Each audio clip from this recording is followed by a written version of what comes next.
Hello दोस्तों, welcome my YouTube channel AC study classes. आज की इस क्लास में हम बहुत ही महत्वपूर्ण टॉपिक समास जो हिंदी व्याकरण का है, आज हम समास से बनने वाले सभी प्रश्नों को इस वीडियो में कवर करेंगे, जो आपके आने वाले सभी एग्ज़ामों के लिए बहुत ही यूजफुल होगा। तो गाइस, वीडियो के अंत में अगर आपको ये वीडियो अच्छा लगे, समझ में आए, यूजफुल लगे तो चैनल को सब्सक्राइब कीजिए। इसमें पहला प्रश्न पूछा गया है कि त्रिभुज शब्द में कौन सा समास है। त्रिभुज में षष्ठी तत्पुरुष, द्विगु समास, द्वंद्व समास या फिर कर्मधारय।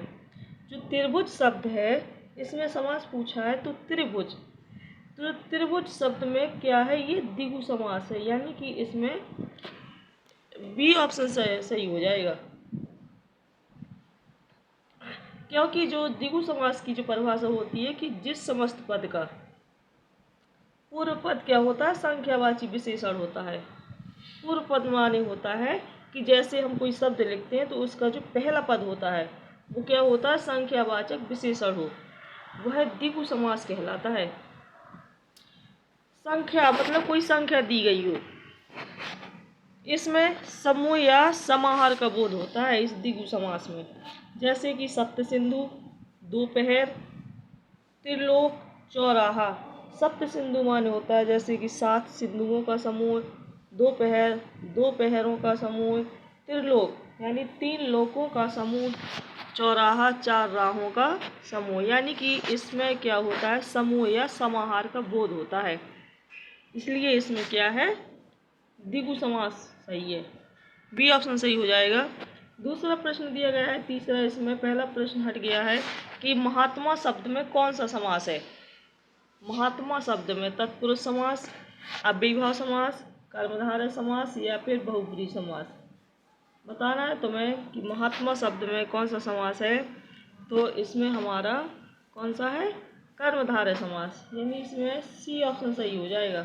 जो महात्मा शब्द है इसमें कर्मधारय समास होगा। क्यों, इसका जो मेन पॉइंट है, इसकी परिभाषा देखते हैं कि महात्मा शब्द में कर्मधारय समास है। कर्मधारय समास के पूर्व एवं उत्तर पद में क्या होता है, विशेषण होता है और विशेष्य, या फिर उपमेय और उपमान का संबंध होता है।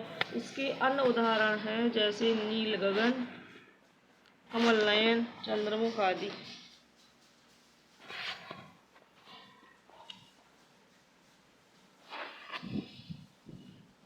अगला प्रश्न है कि प्रतिदिनम शब्द का समास विग्रह कीजिए। प्रतिदिनम, इसका समास विग्रह करना है, क्या हो जाएगा, दिनम दिनम व, दिनम दिनम प्रति, दिनम दिनम या फिर दिनम व दिनम। तो प्रतिदिनम शब्द का जब हम समास विग्रह करेंगे तो क्या हो जाएगा, दिनम दिनम प्रति हो जाएगा, यानी कि बी ऑप्शन सही हो जाएगा, दिनम दिनम प्रति होगा। इसमें अव्ययीभाव समास होता है, क्योंकि जिसमें पहला पद क्या होता है, अव्यय एवं प्रधान होता है। इसमें क्या होता है, प्रथम पद अव्यय और प्रधान होता है, और जो समस्त पद होता है वो अव्यय की भांति कार्य करता है। इसके अन्य उदाहरण है जैसे यथाशक्ति, प्रतिदिन, उपगंगम।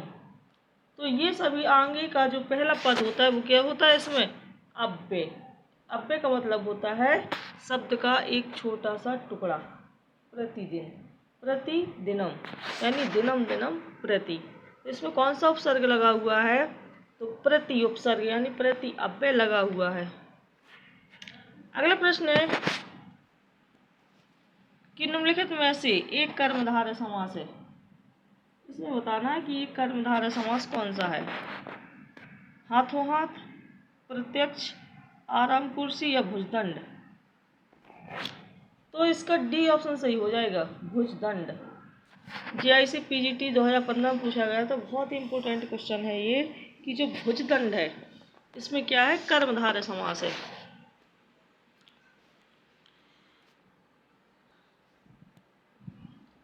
हाथों हाथ, इसमें अव्ययीभाव समास हो जाएगा। प्रत्यक्ष में अव्ययीभाव समास हो जाएगा।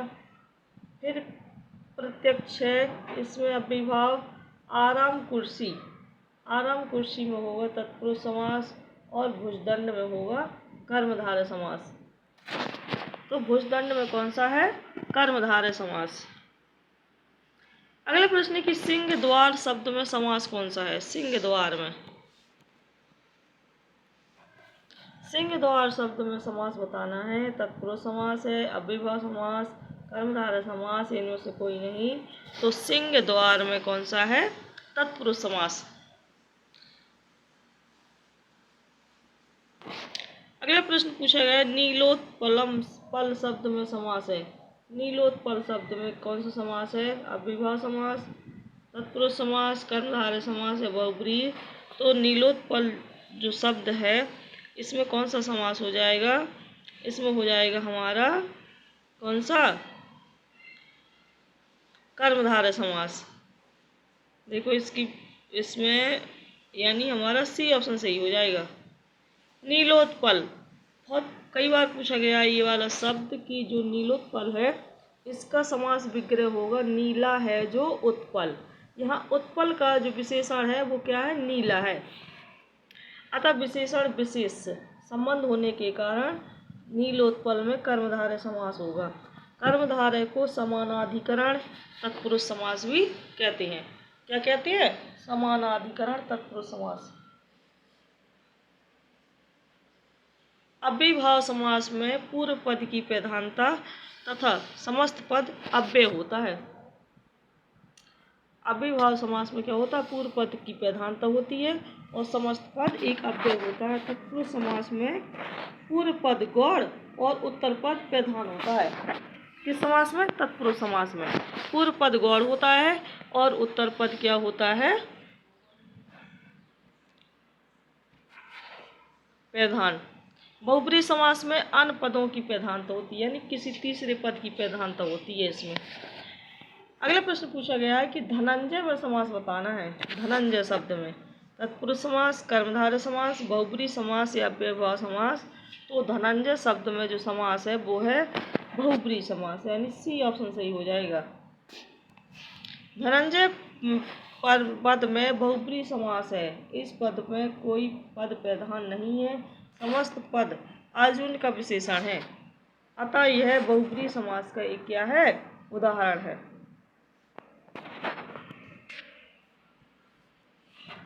जो धनंजय है ये बहुब्रीहि समास का क्या है? एक उदाहरण है। सी ऑप्शन सही हो जाएगा। धनंजय पद मूल रूप से अलुक समास का उदाहरण है। किसका? अलुक समास का।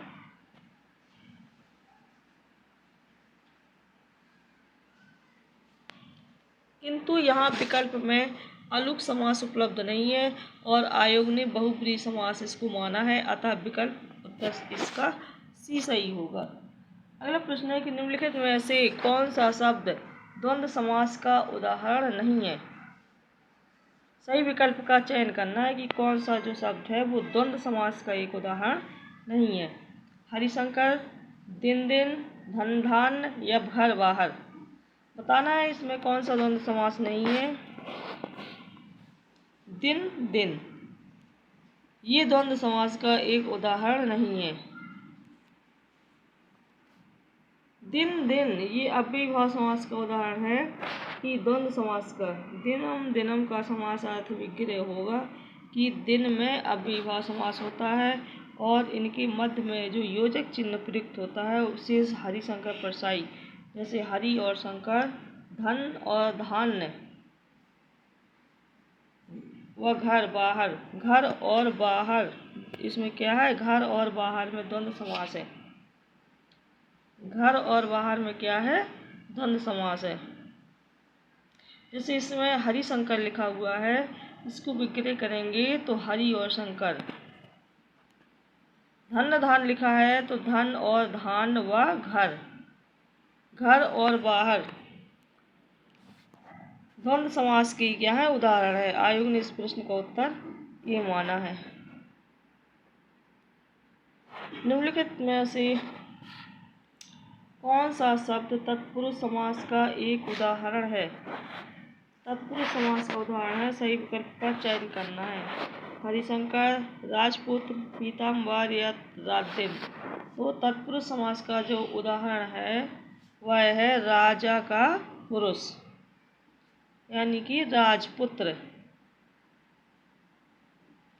यानी हमारा ये बी ऑप्शन सही हो जाएगा। राजपुरुष, इसमें राजपुत्र दिया गया है कि राजपुरुष तत्पुरुष समास का उदाहरण है। समास में क्रिया करेंगे तो इसमें आ जाएगा राजा का पुरुष। हरिशंकर में हरि और शंकर, रात दिन में रात और दिन द्वंद्व समास की, तथा पीताम्बर का हो जाएगा पीत है अंबर, यानी कि पीला है जो वस्त्र, जिसका वह अर्थात विष्णु बहुब्री समास का उदाहरण है ये। अगला प्रश्न इसमें कि गिरधारी में कौन सा समास है। गिरधारी में तत्पुरुष समास, अव्ययीभाव समास, कर्मधारय समास या बहुब्री समास। तो गिरधारी जो शब्द है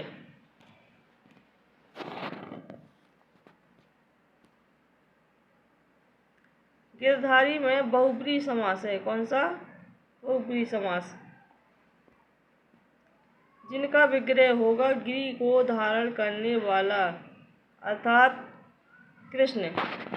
बहुब्री समास के अन्य उदाहरण है दशानन, पंचानन, लंबोदर और पंकज। ये किसके हैं? बहुब्री समास के उदाहरण। नीलोत्पल में कौन सा समास है बताना है। नीलोत्पल में कर्मधारय, बहुब्री, अव्ययीभाव या तत्पुरुष। तो नीलोत्पल शब्द में कर्मधारय समास है। कौन सा है? कर्मधारय समास। नीलोत्पल का समास विग्रह करेंगे तो क्या आ जाएगा? नीला है जो उत्पल।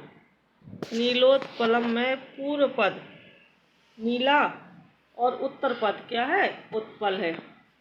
तो दोनों पदों में विशेषण और विशेष का संबंध होने के कारण इसमें क्या है? कर्मधारय समास है। अगला प्रश्न है कि मनमाना में कौन सा समास है। मनमाना, अव्ययीभाव, कर्मधारय, तत्पुरुष, बहुब्री। तो मनमाना में अव्ययीभाव समास है। कौन सा है? अव्ययीभाव समास, यानी कि ई ऑप्शन सही हो जाएगा। इसका थोड़ी मेन पॉइंट देख लेते हैं, बहुत इंपॉर्टेंट है कि मनमाना शब्द में अव्ययीभाव समास है। इसका विग्रह करेंगे तो आएगा मन के अनुसार। जिस शब्द में पूर्व पद की प्रधानता हो और सामाजिक या समस्त पद अव्यय हो वहाँ अव्ययीभाव समास होता है। जहाँ पूर्व पद विशेषण होने के कारण गौड़ तथा उत्तर पद विशेष होने के कारण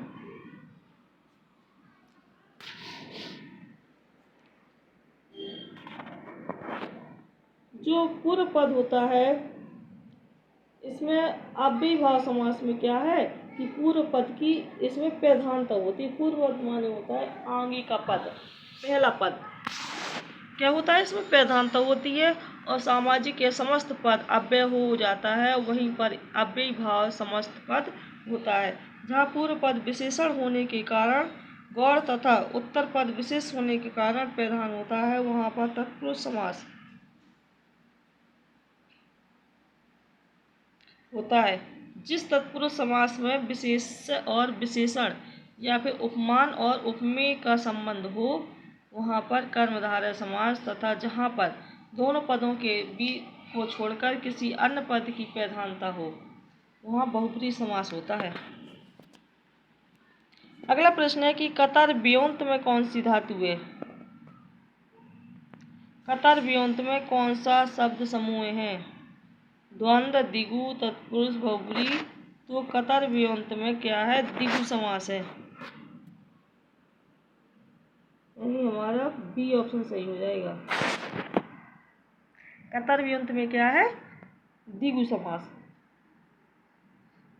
वो सॉरी, कतर व्योंत में द्वंद्व समास है। कौन सा है? द्वंद्व समास। इसका मेन पॉइंट है कि कतर व्योंत शब्द में द्वंद्व समास है।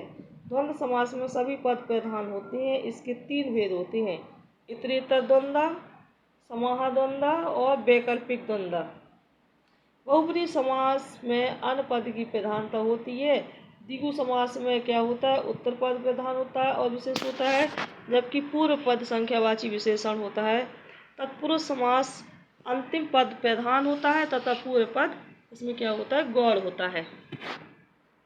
इसका अगला प्रश्न है कि कमल नयन में कौन सा समास है। तत्पुरुष समास, द्विगु समास, बहुब्रीहि समास या द्वंद्व समास। तो कमल नयन में क्या है, बहुब्रीहि समास, यानी कि कमल नयन में बहुब्रीहि समास है। सी ऑप्शन सही हो जाएगा। कमल नयन शब्द में कोमल एवं नयन से विशेषण भाव प्राप्त होने के कारण इसमें क्या है, कमल नयन में कर्मधारय समास है, क्योंकि इसमें नयनों की क्या है, विशेषता बताई गई है। परंतु कर्मधारय समास विकल्प में नहीं दिया गया, अतः सही विकल्प के अभाव में इस शब्द में अन्य पद प्रधान है, जिसके आधार भगवान राम बहुब्रीहि समास इसमें क्या है, नजदीक होगा। तो गाइस ये 15 क्वेश्चन का वीडियो अगर आपको पसंद आया हो तो लाइक कीजिए और चैनल को सब्सक्राइब जरूर कीजिए। धन्यवाद।